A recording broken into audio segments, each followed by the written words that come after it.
January 22nd, 2020, a rehearsal studio in Los Angeles, 3 days before the Grammys. A 70-year-old man in a leather jacket walks up to the door carrying his bags. Security stops him at the threshold. They don't recognize him, or maybe they do.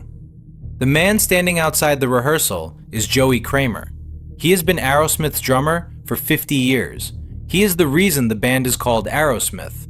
He came up with the name before the band existed.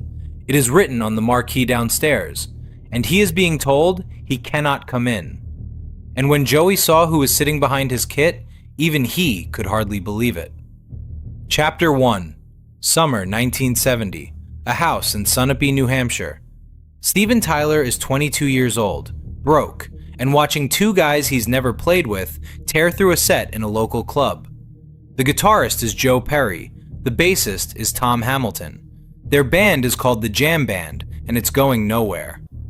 Tyler walks up to them after the set and tells them, flatly, that they need to leave New Hampshire, move to Boston, and let him front the band. One problem. Tyler is a drummer, has been a drummer his entire life. Drums were his instrument, and he's now announcing he won't play them in this new band. He wants the microphone. Which left a job opening. Tyler knew exactly who to call, a guy he'd crossed paths with on the New York club circuit, a 19-year-old kid who'd already played in 10 bands, dropped out of Berkeley, and had a reputation for hitting drums harder than anyone else on the scene. Joey Kramer. Beginning, it didn't even look like I was going to be a part of this band. When I first started to jam with Joe Perry and Tom Hamilton, Joe called me and said he didn't think that they were going to be using me because a friend of theirs who played the drums was coming up from New York. And my response was, well, who's your friend? Because maybe I know him, because I'm from New York too. And lo and behold, their friend from New York was none other than Steven Tyler. Joey got on a bus, showed up, sat behind the kit, and Joey handed them something he'd been carrying for 2 years. A word. A made-up word. Aerosmith. He'd been kicking it around since he was 18, and he'd been waiting for the right band to put it on. They didn't love it at first, thought it sounded like a Sinclair Lewis novel, but nobody had anything better. So the name stuck. The band was born. And 5 strangers, Tyler, Perry, Hamilton, Kramer, and rhythm guitarist Ray Tabano, piled into a 2-bedroom apartment at 1325 Commonwealth Avenue in Boston and started living on peanut butter sandwiches. 5 guys, 2 bedrooms, no money, no record deal, no audience, all of it running on a word Joey made up. Chapter 2. Aerosmith signs to Columbia in 1972. The debut ships in 1973. Toys in the Attic in 1975 goes platinum. Rocks in 1976 does it again. 3 years into their career, they're one of the biggest hard rock bands in America, and 2 of them are visibly losing the drug war. Steven Tyler and Joe Perry earn the nickname that follows them for the rest of their lives, the Toxic Twins. Heroin, cocaine, anything pourable, snortable, or injectable. Tyler later admitted, in his own memoir, that he personally spent $20 million on drugs. That's his own number. $20 million on drugs. Making a lot of money? Yeah. Have you made a lot of money in your day? Yeah. Millions. You have? Oh, yeah. Where is it now? Went up my nose. I must have snorted up all of Peru. To survive the 60s and the 70s, it's a miracle. You think you could have been dead? Oh, God, I was several times. We used drugs for so many years, it's like, you burn out the punch card, I mean, you've only got so many drinks in your life. I think I used all of mine in 35 years, I was looking forward to having a few sips on the porch when I get older, but ain't in the cards, Joe and I are the Toxic Twins, baby. Known as being that. Are you proud of it? No. No, yes that I went through it, but no that all people know it. They might think that that's the way to do it, and that isn't the way. Meanwhile, Joey is doing the job. He and Tom Hamilton lock the rhythm section down so tight that Tyler and Perry can be chemical disasters on top of it, and the records still work. There's a backstage incident in 1978 where Tyler throws a glass of milk at Perry's wife, and Perry walks out of the band. There's an abandoned convent the band rents to rehearse in where somebody pulls out a loaded gun. By 1979, Perry's gone. By 1981, Whitford's gone. Tyler's collapsing on stage. Aerosmith essentially ceases to exist as the band anyone signed up for. But through every breakdown, every tour cancellation, every on-stage collapse, every rehab stint, there was one founding member who was always in the room. Same seat, same kit, same job, showing up when nobody else could. Joey Kramer kept Aerosmith breathing while the other four tried to kill it. And that would quietly become the problem. Chapter 3. 1986. Aerosmith is finished. Everyone in the industry knows it. Tyler is a walking overdose. The records have stopped selling. The tours are a liability. And then the unlikeliest save in rock history arrives from Queens, New York. Run DMC covers Walk This Way, a deep cut off Toys in the Attic that most of America has forgotten, and drags Tyler and Perry into the video. The song explodes. MTV puts it on heavy rotation. A whole generation of kids who've never heard of Aerosmith suddenly think Aerosmith is the coolest band on earth.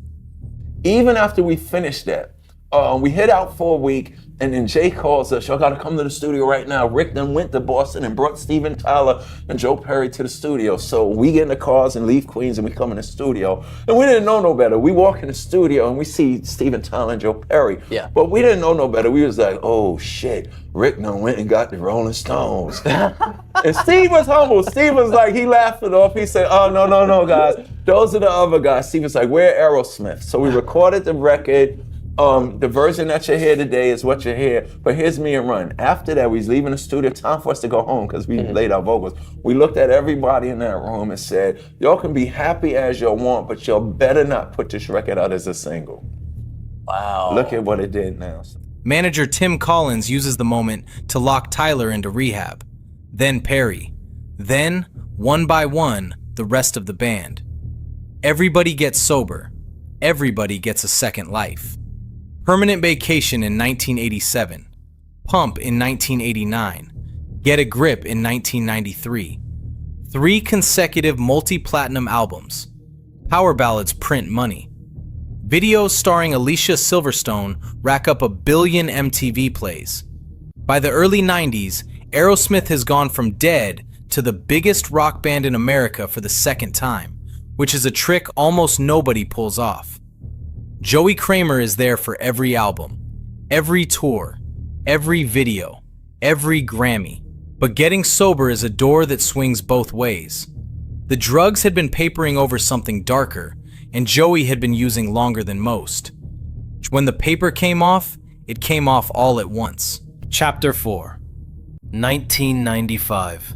Aerosmith is off the road. Joey's father, the man who raised him with an iron fist and left him with decades of buried trauma, dies. The wound Joey had sealed over with heroin and then sealed over again with sobriety splits wide open. Joey calls it the Big Blue Funk. Clinical depression so deep he can't function. And the band is about to start recording an album called 9 Lives. 1 week before rehearsals, Joey flies home. Can't play. Can't record, can't get out of bed.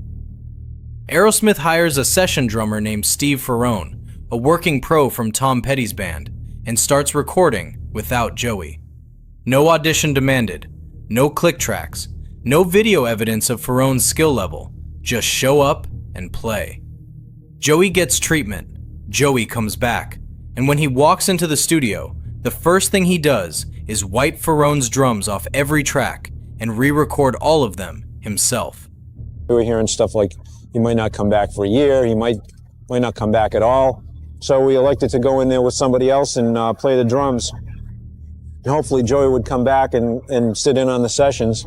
When I did that, we did 5 or 6 tracks, and they just weren't working right by virtue of how the band records. It's usually the five of us in the studio at the same time, all in the same room. So it worked. It kind of worked, but it didn't work as good as it didn't sound as good as it could have. So what happened was that everybody just decided to redo, all of the songs. 9 Lives ships in March 1997 and hits #1 on the Billboard 200, with Joey's drums on every song. Nobody asked him to audition. Nobody made him prove he could still play. Nobody made him pay for own session fees out of pocket. He just came back, they made room, and the record went to #1. That's the standard Aerosmith set for itself. 22 years later, when Joey Kramer got hurt, the rules were going to change. Chapter 5. April 2019. The Park MGM in Las Vegas. Aerosmith's Deuces Are Wild residency is a cash printing machine. A long, lucrative, 30 dates a year deal that makes everyone in the band rich all over again. The night before a show, Joey gets hurt. Shoulder injury, ankle, depending on which report you read. Nothing catastrophic, but enough that he can't play the next night.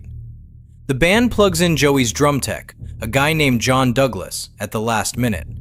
Douglas is a working pro. He plays the show, he plays the next one, then plays the one after that. Douglas later described how he got the gig in one sentence. "I'm not even sure they asked me. I think they told me." I learned the show on Joey's kit because of how the whole thing went down. I was just subbing. I'm just subbing for him. Right. Still am. Yeah. So I'm just trying to, I didn't touch anything on his kit. It just felt disrespectful. I think I put a drum throne up there because I sit lower. Oh. So that's the only thing I changed on his kit. I didn't move anything. So I learned the show in front of everybody, basically, because we had no rehearsal. We didn't even do a sound check ever. And so I learned to play those songs at his kit. Which is how this whole story runs, with guys being told. Joey does the work, hours of physical therapy, gym, the whole recovery protocol. By fall of 2019, he tells the band he's ready to come back. The band's response was 2 words: prove it. Prove it. To the band he named. To the 4 guys he'd spent 50 years sitting behind. 2 of them had been through rehab more times than anyone could count. One of them had quit the band entirely in 1979 and walked back in 6 years later like nothing happened. None of them had ever been asked to prove a damn thing. They were asking Joey Kramer. Chapter 6. Imagine being in a band for 50 years. You name the band, you're a founding member, your face is on the posters. And the other 4 guys, who have collectively been in rehab somewhere in the neighborhood of 15 times, tell you that before you can play with them again, you need to audition. Not rehearse, audition. The band's demands. Record yourself playing drums alone along to a click track, videotaped. Then record yourself playing along to a live Aerosmith performance. It was a live performance Joey had never heard before. Meaning, Joey had to match a drum part he'd never played from a night he wasn't at to prove he could play his own job. He did it anyway. His own words from the lawsuit: "I did everything they asked. I jumped through hoops." At which point, the band invented a new bar. He had to play better than the temporary fill-in, meaning he had to beat his own drum tech in an audition for his own job. Aerosmith wasn't a band in the casual sense. Aerosmith was a business. 6 jointly owned companies operating under a 1990 partnership agreement that all 5 members had signed. The agreement covered tours, residencies, merchandising, record royalties, every revenue stream the band produced. And buried inside it was a majority vote clause. 4 members could override 1. Joey Kramer wasn't just being outvoted by his bandmates. He was being outvoted by a contract he'd signed 30 years earlier. A contract that didn't have a single word of language protecting a founding member from a temporary injury. 4 signatures, 1 door, locked from the inside. Per that same partnership agreement, the member who wasn't playing had to pay the fill-in's fees. So while Joey was at home icing his shoulder and jumping through hoops, he was also writing checks to John Douglas. $10,000 a week for rehearsals, $20,000 a week for performances. Joey was paying 30 grand a week to not be in his own band, a sick leave penalty written into the paperwork. The stress put Joey in the hospital in November 2019. That's when he called a lawyer. Chapter 7. January 15th, 2020, a week before Grammy weekend.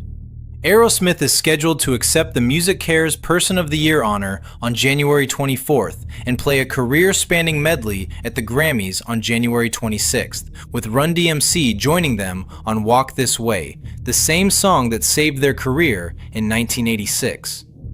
Inside Aerosmith, 4 men held a vote: Tyler, Perry, Hamilton, Whitford. The 4 guys who were in the Commonwealth Avenue apartment the day Joey handed them a word he'd been carrying in his back pocket since 1968. The vote? Joey was out. The reason they gave? Not the appropriate level standard.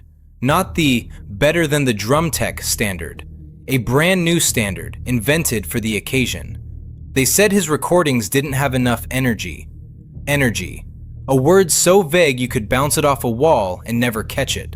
A word that can't be measured, disproved, or appealed. Joey read that verdict and understood, for the first time, that no audition was ever going to be good enough. Because the verdict wasn't about the drumming. The verdict was already decided. And when they turned him away from that rehearsal studio door, the same door you saw at the top of this story, Joey Kramer stopped asking. He filed a lawsuit instead. 4 days later, on a Friday night of a holiday weekend, with the Grammys 72 hours away. Chapter 8. Kramer versus the other 4 Aerosmith guys. Plymouth Superior Court, Massachusetts. Breach of contract against the 6 companies the band jointly owned. His public statement, and he meant every word. This is not about money. I am being deprived of the opportunity to be recognized along with my peers for our collective, lifetime contributions to the music industry. The lawsuit made one point hard to ignore. It listed, in legal language, every time other members of Aerosmith had been sidelined for physical injury and treatment for addiction and substance abuse, and come back without being asked to audition. No need to name names. The names named themselves. Aerosmith's response was a masterclass in PR. Joey Kramer is our brother. His well-being is of paramount importance to us. Then they explained that unfortunately, there wasn't time to rehearse, and he'd waited too long. Then came the counteroffer. The band invited Joey to walk the red carpet at Music Cares and the Grammys. Smile for the photographers. Stand with his bandmates. Accept the honors with them, but not play the drums. Joey's response, straight from his statement. With the fill-in drummer playing on stage at 2 events honoring our collective musical contributions, it is extremely hurtful to me. This is new tonight. A judge has denied a request by Aerosmith drummer Joey Kramer to perform with the band this weekend at the Grammys. Kramer filed a lawsuit claiming that his bandmates were freezing him out after he suffered some minor injuries last spring. The Massachusetts judge ruled against him on January 22nd. The reason? The 1990 partnership agreement didn't specifically address temporary illness. The majority vote held, and the ruling mentioned, in a public court filing, a private detail Joey had shared in treatment. That he'd left a rehabilitation clinic early against the recommendation of his addiction counselor. A man's private recovery history dragged into court to explain why his own band was allowed to lock him out of his own job. Chapter 9. The pandemic hits. I am officially declaring a national emergency. Touring collapses. Joey and his wife Linda retreat to their home in Magnolia, Texas. Linda is 13 years into what Joey had described publicly and repeatedly as the great love of his life. He once said meeting her was the biggest rush you ever had in your life. Friends described them as inseparable. Linda had been the one constant during the lawsuit. When the band voted him out, when the judge ruled against him, When his drum tech took his seat at the Grammys, Linda was the person he came home to. She was the reason Joey went quiet instead of scorched earth. She was the reason he stopped fighting for the stage and started trying to build a life away from it. March 2022. Joey takes what the band calls a temporary leave of absence, says he wants to focus on his family. John Douglas, again, is moved into Joey's seat. Meanwhile, Steven Tyler has foot surgery, relapses on painkillers, and checks into rehab. Nobody is asking Steven Tyler to record himself playing over a click track when he comes out. June 21st, 2022. Joey's 72nd birthday. Linda tweets at him, "Happy birthday to the love of my life. You are the most amazing man with the biggest heart I know. I love you, my sweet boy." June 22nd, 2022. The next day. Linda Kramer dies. She was 55 years old. The cause of death was never made public. The timestamp on that tweet and the timestamp on her death are less than 24 hours apart. The man who named Aerosmith was now a widower, and his band, the 4 guys who'd voted him out 2 years earlier, were gearing up for a farewell tour without him. Chapter 10. May 2023. Aerosmith announces the Peace Out Farewell Tour. 40 dates, Black Crowes opening, the biggest production of their career. And in the promotional copy, Aerosmith described itself with a phrase that should have broken a fan's heart. They called the band 4 Legends of Rock. 4, not 5. The band had quietly subtracted its founding drummer from the arithmetic of its own history. Joey was not on the posters. Joey was not in the marketing video. Joey was not in the tour book. The band's statement said he had regrettably made the decision to sit out the currently scheduled touring dates to focus his full attention on his family and health. John Douglas, by now in his 4th year of filling a supposedly temporary vacancy, would play the farewell tour. The tour lasted 3 shows.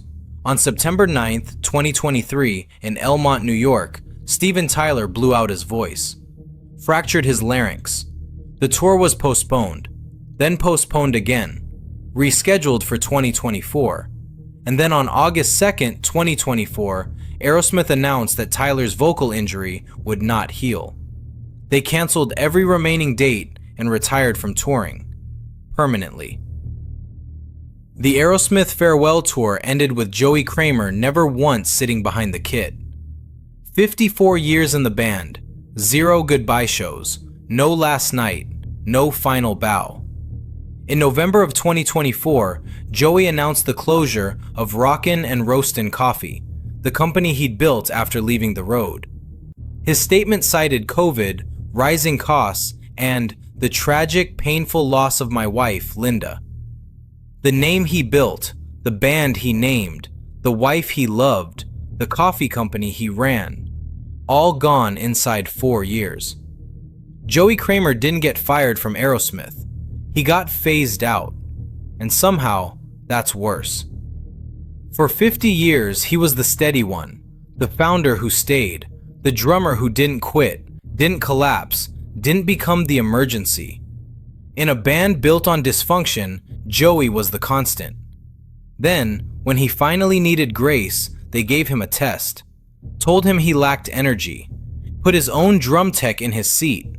And when Aerosmith took its final bow, one of its founding members wasn't on the stage. The name Joey Kramer gave that band in 1970 will live on forever. But the man who named Aerosmith was the one they wouldn't let back in.